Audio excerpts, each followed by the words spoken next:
Alright, so sa video na ito, ituturo ko naman sa iyo paano mo i-customize ang iyong dashboard para mas madali mong ma-identify kung alin yung ads mo na nananalo or natatalo para madali mo siyang ma-on and off. No, para madali mong makita yung tinatawag natin na KPI or Key Performance Indicator. So, ano yung Key Performance Indicator? Yun yung pinaka-result na gusto natin makuha pagdating sa ads. So, ano ba yung pinaka-result na gusto natin makuha? Bakit tayo nagfe-Facebook ads? Ay dahil gusto natin makapag-sponsor, di ba? Ng maraming prospect. Yun ang goal natin. So, yun yung KPI natin. Okay, so yun ang gagawin natin is isi-set up natin itong dashboard mo. Itong mismong nakikita mo sa screen, yan yung iyong Facebook ads dashboard. Yun yung tawag dyan. Isi-set up natin siya para madali mong makita ang iyong KPI. Kasi by default, nakalagay siya sa columns na performance nakalagay. So by default, nakaganyan yung itsura niya. So i-customize natin siya para madali mo ma-identify kung nananalo ba yung ads mo or hindi. So simple lang naman ang gagawin mo. So nandito ka sa dashboard, click mo lang itong performance na nakikita mo dito or itong columns. Then may drop down na lalabas. Then i-click mo itong customize column. So pag-click mo niya, may lalabas na ganito. So gagayahin mo lang itong ipapakita ko sa iyo. So makikita mo dito sa mga columns na to, yan yung mga default na nakalagay. So aayusin natin yan. So una mong gagawin is hanapin mo itong amount spent. Iakyat mo yan dito sa taas, katabi ng budget. Okay, budget. Ayan. Dapat yan na magkatabi. Delivery, ad set name, budget, amount spent. And then i-search mo dito, purchase. Okay, tapos lalabas ito, purchase ROAS, ganyan. Tapos ang gagawin mo, isi-click mo itong total. Itong ROAS total, tapos ito hindi na to clickable eh. So dito naman sa kasunod, click mo to yung total and value tsaka itong cost. Okay, so make sure na gagayahin mo lang to ha. Gagayahin mo lang as in itong ginagawa ko. Ngayon, itong mga clinic mo ito, napupunta yan dito sa ilalim. Ito, purchase ROAS, ganyan, bla bla. So ito, i-uncheck mo yan. Uncheck mo to. Tapos i-akyat mo siya dito. Okay, dito sa katabi ng amount spent. Sa ilalim ng amount spent. So, iakyat mo rin itong purchase na ito. Drag and drop lang yan. Kasunod ng ROAS. Tapos ito purchase conversion value. I-drag mo dyan. Tapos ito cost per purchase. Okay? Then, ang next natin is yung result. Okay. So, dito sa ilalim ng cost per purchase yung result. Tapos, sa ilalim ng result is cost per result. Kasi messaging campaign yung ginagamit natin. So, ang result na ito by default is nakalagay dyan is yung messages or ilan yung messages na na-receive mo at magkano yung binabayaran mo per messages na nakukuha mo. So, yung CPM natin kumbaga. So, once na okay na to, ang next naman natin is itong impression. Usually by default, nasa ilalim na yan. Itong impression ay ilagay mo dito sa ilalim ng cost per result. Kasi tinitingnan rin natin yung ano na yan eh. Tinitingnan rin natin yung ano na yan, yung mga impression, meaning ito yung mga nakakakita ng ads mo. Titingnan rin natin yan. Ginagamit yan for testing. So, sa mga susunod na lesson, siguro matututunan mo yung about dyan. Then, once na okay na yan, so at yan lang naman eh, okay na yan eh. Ulitin ko, delivery, yan yung magkakasunod dapat. Delivery, ad set name, budget, amount spent, purchase ROAS, purchases, purchase conversion, cost per purchase, result, cost per result, impression. Then, click mo yung apply. Then, itong the rest, hayaan mo na yan. As is na yan. Click mo yung apply. So, kapag clinic mo na yung apply, so makikita mo dito, nagbago siya. So, di ba yung mga magkakasunod na, budget, amount spent, purchase, so, dyan mo na siya makikita. Next, ang gagawin mo naman, click mo ulit itong columns, then i-click mo yung save. Click mo yung save, then papangalanan mo siya. Ang ipangalan mo lang dyan, KPI. Okay? So, yan, lalabas na yung KPI.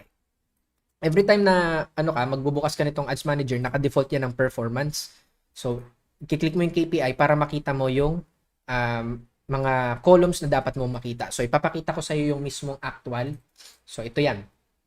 Kaya kung mapapansin mo dito sa aking dashboard ads, so ito kasi this week. As of the making of this video, ginagawa ko tong video, October 18 ngayon eh. So, kung makikita mo dito, puntahan natin itong cold messages halimbawa. So, dito sa cold messages, naka-set up siya na ganito. So, alam ko kung magkano na yung nagastos ko. Wala pang tawag dito, enroll so far. Kasi usually ng mga napapa-enroll ko dito sa ads na ginagawa ko ay nanggagaling dito sa hot messages. Ayan. So, kung mapapansin mo dito, merong isang purchase, di ba? O may nag-purchase na isa. Tapos yung ROAS ko is ganito. Now, pagdating sa ROAS, at least, dapat yung ROAS mo is, masasabi ko, pagdating dito is at least maganda na kung times 3. Okay, kapag nakalagay dito 3, yun na yung pinakamaliit. Okay, na ROAS na pwede mong makuha. Para sa akin na na dapat sineset mo kasi kapag wala talagang nagiging ROAS, papatayin mo na yung ads na yun. So pag-uusapan natin yan sa mga susunod na training. Pero ang tinutuko lang sa'yo dito is yung pag-customize ng iyong dashboard para nakikita mo kung alin yung ads mo na nananalo at kumpara dun sa hindi. So bago pa lang kasi, so 2 days pa lang ulit yung nakakalipas. Pero kung ilalagay ko dito sa last week, so mas madaming result yung lalabas kasi yun yung last week na production namin. So kung mapapansin mo dito, punta tayo dito sa cold messages. Tapos, dito sa last part, kasi ito, ang pinaka-KPI talaga dito is messages. Ito, kung mapapansin mo dito, ang cost per messages ko is 4 pesos, 5 pesos. Average niya is 5 pesos last week. Diba? So, yun yung, sa ganitong paraan, madali mong makikita kung alin yung ads mo na nagpa-perform ng maganda. Diba? So, yun. Ngayon, pagdating naman dito sa frequency, pagka ikaw ay nag-set ng ads mo, actually, pwede mo rin yun i-edit dito. Hindi ko nabanggit kanina, pero pwede mo rin siyang i-set up dito sa KPI mo, may frequency. Alam ko pag pinasok mo to meron dito eh. Okay, wala. Kung sakaling wala dito sa column na to, pwede mo naman gawin is i-customize column mo ulit, tapos yung frequency, hanapin mo. Then, lagay mo siya dito sa impression. Then, click mo yung apply. Tapos, i-save mo ulit. Kung may mga gusto kang idagdag or ibawas, or in the future, halimbawa may ituro ako na bago, pwede mo nang i-edit eh. Tapos KPI ulit, then click mo yung OK, then replace. Tapos, click mo lang yung refresh para mag-refresh siya. Okay. So, lalabas na yung frequency na yun. Ito na. So, itong frequency na to, ibig sabihin nito, ito yung mga tao na ilang beses nilang nakikita yung ad mo. So, pag nakalagay dito is 2, ibig sabihin, 2 beses nilang nakita ng iisang tao yung ad mo. So, pagdating sa cold market, as much as possible, below 2 yung frequency. So, ito, katulad nito, 1 lang. So, magandang frequency yan.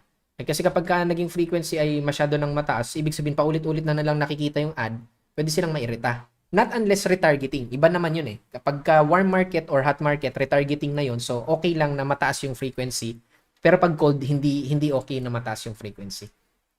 Okay? So, purchases meaning, ibig sabihin nito, ito yung mga nag-enroll na, yung mga nagbayad na. ROAS meaning return on ad spent, yung bumalik sa'yo compared dun sa ginastos mo. So, halimbawa, punta tayo dito. This is for retargeting. Hot message. Okay. Halimbawa, ito. This is for retargeting. So, ang ROAS ko dito is 18. So, ibig sabihin times 18 yung bumalik sa akin sa ginastos ko na 560 pesos last week. Diba? So, ganyan karami yung 5 tao yung nag-enroll. So, ito, bigyan din kita ng tip para alam mo kung sino para lumabas dito yung mga nag-enroll. Kapag merong nag-enroll sa'yo, punta tayo sa yung Facebook page, halimbawa. Kapag merong nag-enroll, halimbawa, nagbayad na, nag-send dito sa'yo na nagbayad na talaga siya, sinend niya sa'yo yung resibo. So, ibig sabihin, confirmed na nagbayad na siya. Ang gagawin mo, itong mark as paid na to, i-click mo yan, tapos ilagay mo dito kung magkano yung binayad niya. Which is 2,500 dapat yun dahil yun yung enrollment fee natin. And then once na ganun, click mo yung mark as paid. Okay? Ito ay para lang dun sa mga nagbayad na talaga. Yung mga confirmed mo na nagbayad na talaga. Huwag mo itong gagamitin sa mga hindi pa naman nagbabayad or nangangako pa lang. Yung nagbayad na talaga. Yung nag-send na ng resibo sa'yo, pinakita nila, ito yung patunay, nagbayad na ako.